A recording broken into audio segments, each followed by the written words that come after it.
Courage courage தான் எல்லாத்துக்குமே ஒரு பேஸ். கரேஜ் தான் எல்லாத்துக்குமே ஒரு பவர். அப்படிப்பட்ட அந்த பவர் எதிலிருந்து ஆரம்பிக்கிறது தெரியுமா? நம்மள அண்டர் எஸ்டிமேட் பண்ற நேரத்துல, நம்மள ஒரு ஏளனமா பார்க்கிற நேரத்துல, நம்ம யாருன்னு ப்ரூவ் பண்ணி காட்டணும்னு ஒண்ணு தோணும். நம்ம யாருன்னு காட்டணும்னு ஒரு உத்வேகம் ஒண்ணு வரும். அப்படி ப்ரூவ் பண்ற அந்த பாயிண்ட் எதுல இருந்து ஸ்டார்ட் ஆகுது தெரியுமா? எந்த விஷயத்துல நம்மள கிண்டலும் கேலியுமா பேசுறாங்களோ அதே விஷயத்தை வச்சு நம்ம அது ஒரு பாசிட்டிவா மாத்துறதுன்னு ஒண்ணு இருக்குல்ல, அதே விஷயத்தை வச்சு நம்ம அது ஒரு ஃபயரா மாத்துறதுன்னு ஒன்று இருக்குல்ல, அங்கிருந்து தான் அந்த பவரே ஸ்டார்ட் ஆகும். அப்படிப்பட்ட அந்த உண்மையான அந்த பவரை சொல்ற அந்த பாயிண்ட்ல இருந்து ஆரம்பிக்கலாமா? ஏ விஜய், வீட்டை விட்டு வெளியே வா. ஏ விஜய், பணியூர் விட்டு வெளியே வா அப்படின்னு சொல்றவங்களுக்கு என் வீடு எதுன்னு தெரியுமா? முதல்ல என் வீடு எங்க இருக்குனாவது தெரியுமா? என சீண்டி பார்க்கறதா நினைச்சு கிண்டலும் கேலியுமா பேசுறவங்களுக்கு நான் சொல்றேன், இந்த தமிழ்நாடு தமிழ்நாடுன்னு சொல்றாங்களே, அது மத்தவங்களுக்கு வேணா ஸ்டேட்டா இருக்கலாம். ஆனா என்ன பொறுத்த வரைக்கும் என் தாய் நாடான தமிழ்நாடு தான் என் வீடு.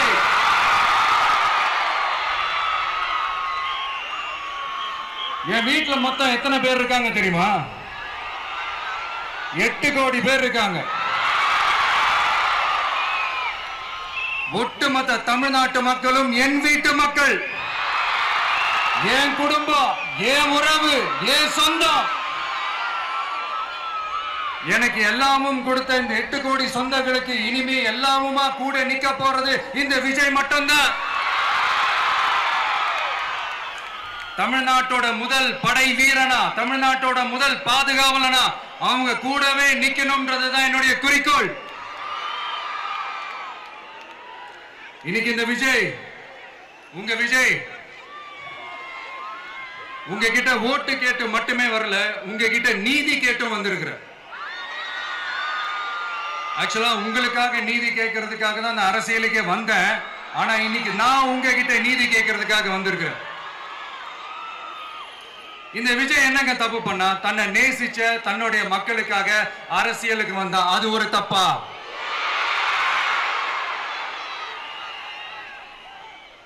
எல்லாத்தையும் ஒதுக்கி தள்ளிட்டு மக்களுக்காக மட்டுமே வந்த அது ஒரு தப்பா? இந்த மத்த கட்சிகளுக்கெல்லாம் மாநாடு நடத்துறதுக்கோ பொதுக்கூட்டம் நடத்துறதுக்கோ இல்ல ஹால் ஃபங்க்ஷன்ஸ் நடத்துறதுக்கோ பர்மிஷன் கொடுப்பாங்க, இடம் கொடுப்பாங்க. ஆனா நமக்கு மட்டும் இடம் கொடுக்க மாட்டாங்க, கொடுக்கவும் விட மாட்டாங்க. இது என்னங்க நியாயம்? நான் போய் மக்களை சந்திக்கிறதுக்கோ இல்ல மக்கள் வந்து என்ன சந்திக்கிறதுக்கோ ஒரு உரிய இடமோ இல்ல உரிய பாதுகாப்போ மத்த கட்சிகளுக்கு எல்லாம் கொடுப்பாங்க.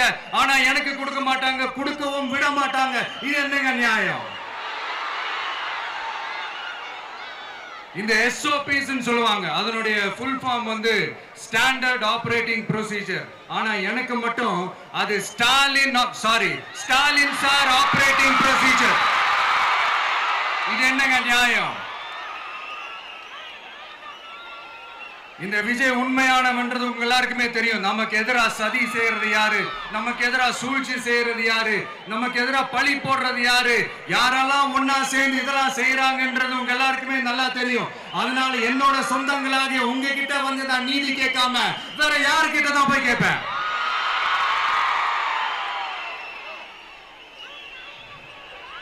செல்ஃபே எடுக்காத ஒரு கூட்டணி கணக்கு,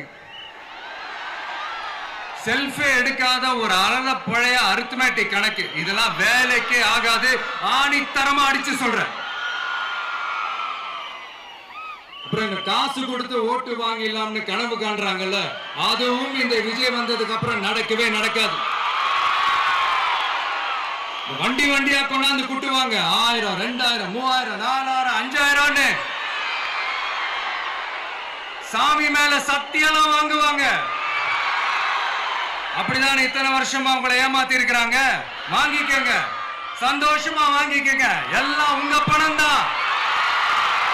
வாங்கிக்கிட்டு அவங்க காதிலே விசில ஊதி அனுப்புங்க. எப்படி? அவங்க செவிலே விசில ஊதி அனுப்புங்க.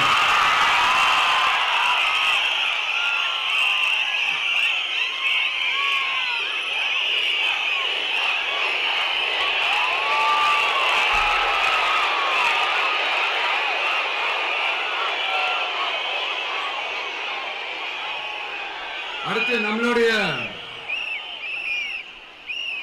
ஜென்சி அடுத்த இளம் தலைமுறையினருக்கும் நான் சொல்லணும்னு நினைக்கிறேன்.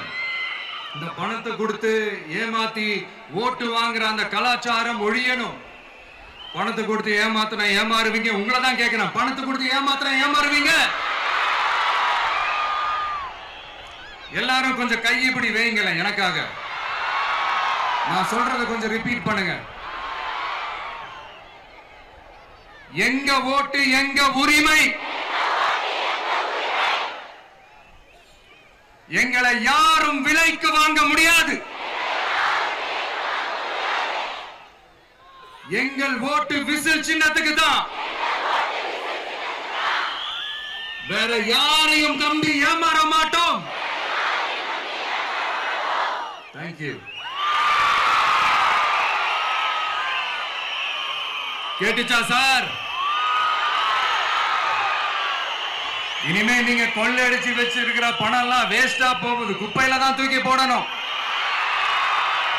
உங்களுடைய இந்த ஊழல் ஆட்சியும் மக்கள் குப்பையில தான் தூக்கி போட போறாங்க. அடுத்து ஒவ்வொரு வீட்டில் இருக்கிற என்னுடைய குட்டி நண்பா நண்பீஸுக்கும் நான் சொல்லணும்னு நினைக்கிறேன். வீட்டில் டிவியில உட்கார்ந்து இந்த பிரச்சார மீட்டிங் எல்லாம் பார்த்துட்டு இருப்பீங்க. உங்களையும் உங்களுடைய ஃபியூச்சரையும் மைண்ட்ல வச்சுக்கிட்டு தான் நாம அரசியலுக்கே வந்திருக்கிறோம். அதனால எனக்காக நீங்க ஒண்ணு செய்யணும். தொடர்ந்து செஞ்சுக்கிட்டு தான் இருக்கிறீங்க. நான் நிறைய கியூட்டான வீடியோஸ்லாம் நான் பார்க்கிறேன். லைக் உங்க அம்மா அப்பா கிட்ட மைக்க நீட்டி யாருக்கு ஓட்டு போடுவீங்கன்னு கேட்டா பின்னாடி இருந்த அந்த பையன், அம்மா விஜய்னு சொல்லுவா, அப்பா விஜய்னு சொல்லுப்பா அப்படின்னு நிறைய அந்த கியூட்டான வீடியோஸ்லாம் பார்க்கிறேன். அதை தொடர்ந்து தயவு செஞ்சு அதை தொடர்ந்து கண்டினியூ பண்ணுங்க.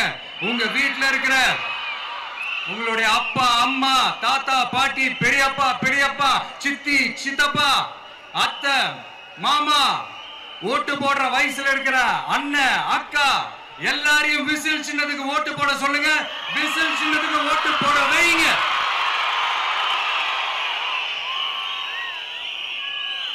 இந்த தேர்தல் நெருங்கின இந்த நேரத்தில் பொலிட்டிக்கலா ஸ்பீக்கிங் டு த பாயிண்ட் ஒரே ஒரு விஷயம் நான் சொல்லணும். நாங்க அரசியலுக்கு வந்தது எந்த கட்சியும் ஒழிக்கிறதுக்கோ அழிக்கிறதுக்காகலாம் நாம அரசியலுக்கு வரல. யார் மேலேயும் தனிப்பட்ட ஒரு வன்மமோ இல்ல தனிப்பட்ட கோபமோ அப்படிலாம் யார் மேலேயும் கிடையாது. இந்த மற்றவங்க மாதிரி இந்த வெறுப்பு அரசியல் பண்றதுக்காகலாம் நாம அரசியலுக்கு வரல. அரசியல் ரீதியா நம்மளுடைய எதிரிகள் யாருன்னு டிக்ளேர் பண்ணிட்டு தேர்தலில் நின்று ஜெயிச்சு மக்களுக்காக எங்களுடைய நன்றி கடனை செலுத்துறதுக்காக தான் நாம அரசியலுக்கே வந்திருக்கோம். Just want to make this clear. அவங்கள கேள்வி கேட்கறதுக்கு முன்னாடி அவங்களுடைய இயலாமையை மறைக்கிறதுக்காக இந்த ஏ டீம் பி டீம் இதெல்லாம் கூட சேர்த்துக்கிட்டு ஒரே விஷயத்த சொல்லி அழுவுறாங்கல்ல. என்னன்னு சொல்லி அழுவுறாங்க? அனுபவம் இல்லாதவங்களால எப்படி ஆட்சி அதிகாரத்தை செய்ய முடியும் அப்படின்னு ஒரே விஷயத்த சொல்லி அழுவுறாங்கல்ல. அந்த அழுகைக்கு நாம ஒரு பதிலடி கொடுக்கணும்ல. மக்களே, நான் உங்களையே கேட்கிறேன், தெரியாம தான் கேட்கிறேன். இந்த அனுபவம் அனுபவம் அனுபவம்னு சொல்றாங்களே, அதிகாரத்தை வச்சு மக்கள் பணத்தை கொள்ளையடிச்சதை தாண்டி வேற ஏதாவது கொம்பு முளைச்ச பெரிய அனுபவம் இவங்களுக்கு இருக்குதா?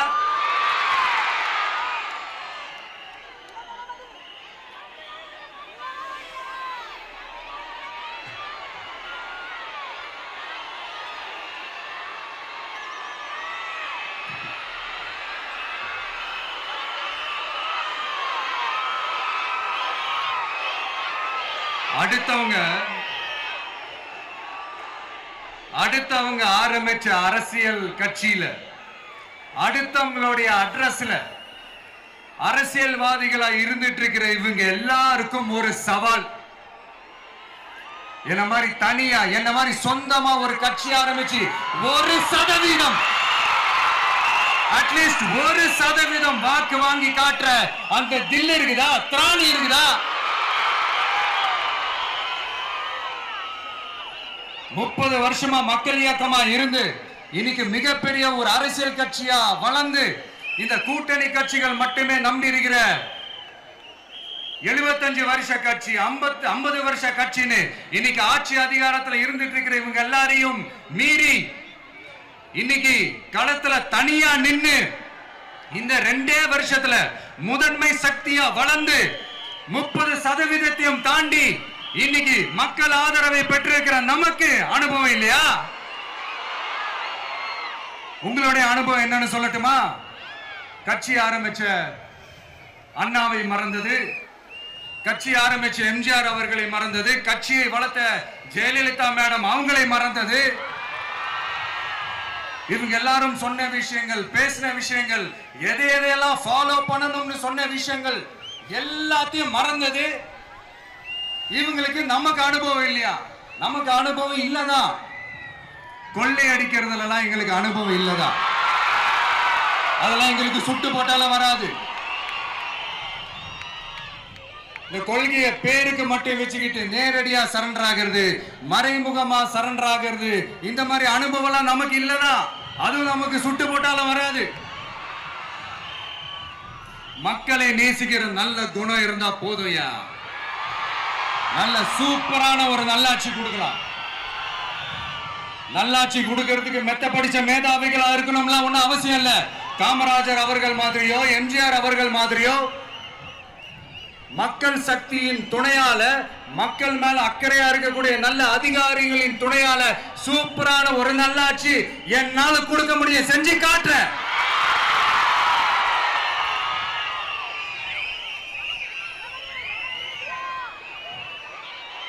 நாலரை வருஷம் ஆச்சு, 4.25 வருஷத்துக்கு மேல ஆகுது. இப்போ ஒவ்வொரு வீட்டு கதவையா தட்டி உங்கள் கனவுகளை சொல்லுங்கள்,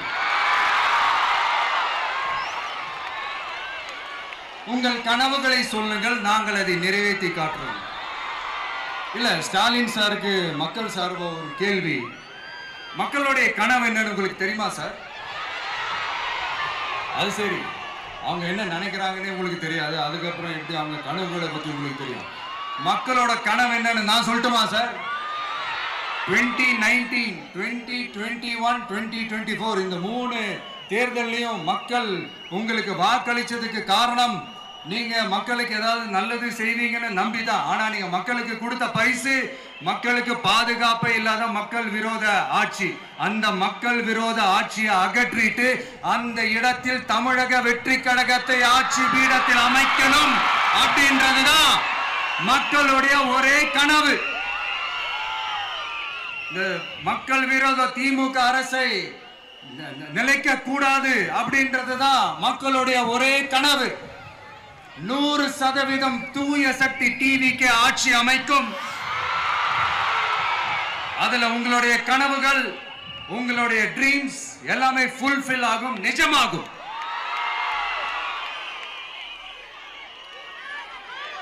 தமிழ்நாடு எப்பவுமே டெல்லிக்கு அவுட் ஆஃப் கண்ட்ரோல் அப்படின்ட்டு ஸ்டாலின் சார் அடிக்கடி சொல்லுவாங்க. ஸ்டாலின் சார் எதெல்லாம் அவுட் ஆஃப் கண்ட்ரோல் இப்ப நான் கொஞ்சம் சொல்லட்டுமா? முதல்ல சட்டம் ஒழுங்கெல்லாம் அவுட் ஆஃப் கண்ட்ரோல், பெண்கள் பாதுகாப்புல அவுட் ஆஃப் கண்ட்ரோல், இளைஞர்கள் வேலை வாய்ப்புல அவுட் ஆஃப் கண்ட்ரோல், மொத்தத்தில் அவரோட ஆட்சியே ஒரு அவுட் ஆஃப் கண்ட்ரோல். இந்த வருஷம் பிகினிங்ல சட்டசபையில பேசும்போது சொல்றாங்க, மக்கள் எல்லாரும் ரொம்ப மகிழ்ச்சியா இருக்கிறாங்க, அதனால நானும் ரொம்ப மகிழ்ச்சியா இருக்கிறேன் அப்படின்னு. மக்கள் சந்தோஷமா இருக்கிறத பார்க்கறது கூட ஒரு சந்தோஷம் தான் சார், அது யாரும் இல்லைன்னு சொல்லல. அப்படி உண்மையிலேயே மக்கள் உண்மையிலேயே சந்தோஷமா இருக்கிறாங்க அப்படின்னா ஏன் சார் விவசாயிகள் போராட்டம் நடக்குது? ஏன் சார் மீனவர்கள் போராட்டம் நடக்குது? ஏன் தொழிலாளர்கள் போராட்டம் நடக்குது? தூய்மை பணியாளர்கள் போராட்டம் ஏன் நடக்குது? அங்கன்வாடி ஊழியர்கள் போராட்டம், செவிலியர்கள் போராட்டம், மருத்துவர்கள் போராட்டம், மாற்றுத்திறனாளிகள் போராட்டம், அரசு ஊழியர்கள் போராட்டம், ஆசிரியர்கள் போராட்டம், இடைநிலை ஆசிரியர்கள் போராட்டம், பகுதி நேர ஆசிரியர்கள் போராட்டம். இதெல்லாம் உங்க ஆட்சியில மக்கள் மகிழ்ச்சியா இருக்காங்கன்றதுக்காக நடக்கிற போராட்டமா சார்? எனக்கு தெரிஞ்சு மக்கள் சந்தோஷமா இருக்கிறாங்கன்னா பொங்கல் வச்சு கொண்டாடுவாங்கன்னு கேள்விப்பட்டிருக்கிறேன். உங்க ஆட்சியில தான் போராட்டம் நடத்தி அவங்களுடைய மகிழ்ச்சியை வெளிப்படுத்துறாங்கன்னு நினைக்கிறேன். இன்னும் தீரவே தீராத பிரச்சனைகள்னா இருக்கிற இடம் பிரச்சனை, பார்க்கிற வேலை பிரச்சனை, பண்ற தொழில் பிரச்சனை, விலைவாசி பிரச்சனை, தண்ணி பிரச்சனை, பஸ் வசதி இல்லைன்ற பிரச்சனை, ரோடு சரி இல்லைன்ற பிரச்சனை, ஆஸ்பத்திரி சரியா இல்லைன்ற பிரச்சனை. இப்படி எல்லாம் ஒரு அடிப்படை விஷயங்களே பிரச்சனையா இருந்தா அப்போ ஆளுங்கட்சின்னு ஒண்ணு எதுக்குதான் இருக்கிறாங்க அப்படின்னு தானே மனசுல தோணும் மக்களுக்கு. ஆட்சிக்கு வர்றதுக்கு முன்னாடி தான் பொய் பொய்யா அடிச்சு விட்டீங்க. இப்ப ஆட்சியை விட்டு போகும்போது கூட பொய் பொய்யா பேசுறீங்களே சார், என்ன சார் இது? மாத்தி மாத்தி பேசுறதுல நீங்க வேற லெவல் தான் சார். ஆட்சிக்கு வந்த அடுத்த வருஷமே 2022ல 70% வாக்குறுதிகளை நிறைவேற்றிட்டோம்னு சொன்னாங்க. அப்புறம் போன வருஷம் 90% வாக்குறுதிகளை நிறைவேற்றிட்டோம்னு சொன்னாங்க. அப்புறம் இந்த வருஷம் 505 வாக்குறுதிகளை 404 வாக்குறுதிகளை நிறைவேற்றிட்டோம். கிட்டத்தட்ட ஒரு 80% வாக்குறுதிகளை நிறைவேற்றிட்டோம்னு சொன்னாங்க. முதல்ல 70, அப்புறம் 90, அப்புறம் 80. இன்னும் தேர்தல் நெருங்க நெருங்க அது 60, 50, 40, 30, 20ல போய் நிற்கும்னு நினைக்கிறேன். அதையும் அவரே அறிவிப்பாரோ என்னமோ எனக்கு தெரியல. முதல்வர் ஸ்டைல்லையே சொல்லணும்னா, பொய்யிலேயே பிறந்து பொய்யிலேயே வளர்ந்த புலவர் பெருமானே, கொஞ்சம் அதை திருத்தி சொல்றேன், புலுகர் பெருமானே. அது இன்னும் பொருத்தமா இருக்கும். அவருடைய அண்ட புழுகு, ஆகாச புழுகு என்ன தெரியுமா? பெண்களுக்கு பாதுகாப்பு தமிழ்நாட்டில் எங்க போனாலும் கொட்டி கிடக்குதான். அப்படி அது உண்மைனா அண்ணா யூனிவர்சிட்டி அந்த பொண்ணுக்கு ஏன் சார் அப்படி ஒரு கொடுமை நடந்துச்சு? கோவை கல்லூரி பெண்ணுக்கு ஏன் சார் அப்படி ஒரு கொடுமை நடந்துச்சு? பெண் குழந்தைகள் பாதிக்கப்படுறதா கிட்டத்தட்ட 1000க்கும் மேலான போக்சோ கேசுகள் ஏன் சார் பதிவானுச்சு? போதைப் பொருள் கலாச்சாரம் கண்ட்ரோலே இல்லாம அது பாட்டுக்கு தாறுமாற எங்கேயோ போய்கிட்டு இருக்கு. வயலன்ஸ் எல்லாம் தலைவிரிச்சு ஆடுது. அதுக்கு ஒரு ரீசெண்ட் எக்ஸாம்பிள் அந்த ரயில்வே ஸ்டேஷன்ல அந்த சிறுவர்கள் எல்லாரும் சேர்ந்து செஞ்ச அந்த சம்பவம். சட்டம் ஒழுங்கு சரியா இருந்தா ஏன் சார் இப்படி எல்லாம் நடக்குது? சட்டம் ஒழுங்கு சரியா இருக்கணும்னா முதல்ல தமிழ்நாட்டுக்கு ஒரு டிஜிபி வேணும் சார். எங்க சார் போனார் அவரு? எங்க அவரு? சும்மா இந்த ஆக்டிங் ஆபீசரை வச்சுக்கிட்டு அரசாங்கத்தை நடத்துனீங்கன்னா இப்படிதான் சட்டம் ஒழுங்கு சந்தி சிரிக்கும். முதல்ல தமிழ்நாட்டுக்கு ஒரு டிஜிபியை போடுங்க சார். அதுக்கப்புறமாச்சும் சட்டம் ஒழுங்கு சரியாகுதான்னு பார்ப்போம். சரிப்பா, கேள்வியா கேட்கிறிய, நீ வந்தா என்ன செய்வ அதானே கேட்கிறீங்க. கரெக்ட், கேட்கணும். மக்களோட அடிப்படை தேவைகளை தீர்க்கிறது தான் நம்மளுடைய ஃபர்ஸ்ட் வேலையே. அதை தீர்க்கிறதுக்கான அந்த தேடி போறது, அதோட சொல்யூஷனை தேடி போறது தான் நம்மளுடைய ஃபர்ஸ்ட் அஜெண்டாவே. கொஞ்சம் வெயிட் பண்ணுங்க, தேர்தல் அறிக்கை ரெடி ஆயிட்டு இருக்கு. தெளிவான ஒரு தேர்தல் அறிக்கையாவது வரும். என்ன நம்புற உங்களை நான் டிசப்பாயிண்ட் பண்ணவே மாட்டேன்.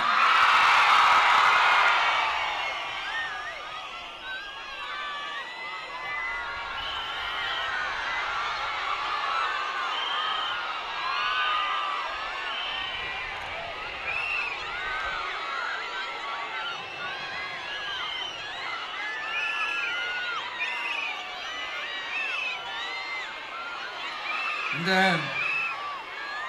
சும்மா ஆட்சிக்கு வரணும்ன்றதுக்காக இந்த நடைமுறைக்கு சாத்தியமே இல்லாத இந்த மாதிரி விஷயங்கள் எல்லாம், வாக்குறுதிகளை நான் என்னைக்குமே கொடுக்கவே மாட்டேன். அதே மாதிரி ஆட்சிக்கு வந்ததுக்கு அப்புறம் கூட அவங்க அது தரல, இவங்க இது தரல அப்படின்லாம் பம்மிக்கிட்டு இல்லாம உங்களுக்காக எந்த எக்ஸ்ட்ரீமுக்கும் போய் நான் போராடவும் தயாரா இருக்கிறேன். அதனால நான் மறுபடியும் இதை நான் ரிப்பீட் பண்றேன். இவ்வளவு நாள் இதை நான் மட்டும் தான் சொல்லிக்கிட்டு இருந்தேன். இப்ப களமே சொல்லுது, 2 பேருக்கு நடுவுல தான் போட்டியே. ஒண்ணு இன்னொன்னு ஒண்ணு தூய சக்தி டிவிக்கு, இன்னொன்னு தீய சக்தி டிஎம்கே.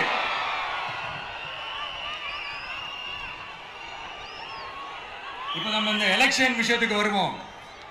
விஜய் என்னப்பா இவரை மட்டும் தான் எதிர்க்கிறாரு, இவங்களை எதிர்க்க மாட்டேன்றாரு, அவங்கள பத்தி எதுவுமே சொல்ல மாட்டேங்கிறாரு. இல்ல நான் கேட்கிறேன், இது யாருக்கான எலெக்ஷன்? தமிழ்நாடு சட்டசபைக்கான ஒரு தேர்தல். இப்ப இங்க யார் ஆட்சியில் இருக்கிறா? யாரு பொய்யா வாக்குறுதிகளை கொடுத்த மக்களை ஏமாத்துறது? யாரு மக்கள் விரோத ஆட்சியை நடத்துறது? அப்ப இங்க யாரை அகற்றணும்? இந்த மக்கள் விரோத திமுக அரசை அகற்றணும்னா நம்ம யாரை எதிர்க்கணும்? எதுக்கு தேவையில்லாம பல முறை மக்கள் ஆல்ரெடி டிலீட் பண்ணவங்களை எதுக்கு? நம்மளுடைய கான்சென்ட்ரேஷன், நம்மளுடைய டார்கெட் திமுகன்றப்போ டார்க்னஸ் குள்ள எதுக்கு கல்லெறியணும்? இங்க மக்களை விரும்புற விஜய் வேணுமா, இல்ல மக்கள் விரோத ஆட்சி நடத்துற ஸ்டாலின் சார் வேணுமா? அவ்வளவுதான் இந்த தேர்தலே. இதுக்கு நடுவுல வேற யாருமே கிடையாது. புரியுதுங்களா உங்களுக்கு? என் நெஞ்சில் குடியிருக்கும் சேலம் மக்களே,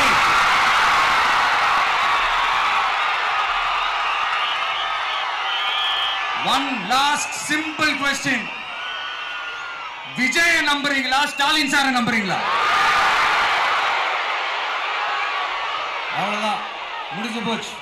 கதம் கதம். போர் முழக்கம் உங்களை ஒரு நிமிஷம் கூட தூங்க விடாது. இந்த போன லாஸ்ட் வீக் இந்த டிஎன்பிஎஸ்சி இந்த எக்ஸாம்ஸ், இந்த குரூப் 2 எக்ஸாம்ஸ் அதை அனௌன்ஸ் பண்ணிட்டு உடனே அதை கேன்சல் பண்ணிட்டாங்க. இது உலகத்துக்கு எல்லாருக்கும் தெரியும். கேன்சல் பண்ணிட்டு ரொம்ப சிம்பிளா டெக்னாலஜி இதோ சம் ஃபால்ட், டெக்னிக்கல் ஃபால்ட் அப்படின்னு சொல்லி அதை கடந்து போயிட்டாங்க. இத்தனை வருஷமா ராத்திரி பகலமா கஷ்டப்பட்டு படிச்சு எப்படியாவது நமக்கு அந்த வேலை கிடைக்காதான்னு அந்த எக்ஸாம்ஸை ஃபேஸ் பண்ண வந்த நம்மளுடைய தம்பி தங்கைகள் எவ்வளவு ஒரு மன உளைச்சலுக்கு ஆளாயிருப்பாங்க. அதை யாராவது யோசிச்சு பார்த்தீங்களா? ஒரு எக்ஸாம்ஸை ஒழுங்கா நடத்த தெரியல, இதுல உலக நாடுகளோட போட்டி போடுறாங்களாம். நம்மளுடைய தம்பி தங்கைகள் நம்ம அம்மா அப்பா கிட்ட சொல்லுங்க, யாரும் தைரியம், எல்லாரும் தைரியமா இருங்க. வரப்போறது உங்க ஆட்சி, நம்ம ஆட்சி.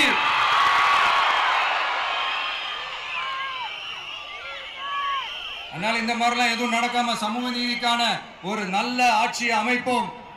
இளைஞர்களின் வேலை வாய்ப்புகளை மனசுல வச்சுக்கிட்டு டிரான்ஸ்பரண்டா அதுக்கான ஒரு தீர்வை காணுவோம். நான் விக்கிரவாண்டி மாநாட்டில் பேசும்போது ஒரு பொலிட்டிக்கல் பாம் ஒன்னு சொன்ன ஞாபகம் இருக்கா? ஆட்சியிலையும் பங்கு, அதிகாரத்திலையும் பங்குன்னு ஒன்னு சொன்னேன். இப்போ அந்த பொலிட்டிக்கல் பாம் எல்லா கூட்டணியிலையும் வெடிச்சுக்கிட்டு இருக்கு, தாறுமாற வெடிச்சுக்கிட்டு இருக்கு. ஸ்டாலின் சார்லாம் பதறாரு. ஆட்சி அதிகாரத்துல பங்கெல்லாம் தமிழ்நாட்டில் ஒத்து வராது அப்படின்னு சொல்றாரு. அவங்கள பொறுத்த வரைக்கும் ஜெயிக்கிறதுக்காக மட்டும்தான் கூட்டணி, மற்ற எல்லாத்துக்குமே அவங்க தனி அணி, அவங்க மட்டுமே ஒரே அணி. வெல்வோம் ஒன்றாக, ஆனா வரும் வெல்த் எல்லாம் பார்ப்போம் தனியாக. அந்த வெல்வோம் ஒன்றாக என்றது இதுதான் சீக்கிரட்டே. புரிய வேண்டியவங்களுக்கு நல்லா புரியும் நினைக்கிறேன். உங்களோட நான் இருக்கேன், நம்மளோட நம்ம மக்கள் இருக்காங்க. இதுக்கு மேல என்ன வேணும்? கான்பிடென்டா இருங்க, நல்லதே நடக்கும், வெற்றி நிச்சயம். மீண்டும் சந்திக்கும் வரை நன்றி, வணக்கம்.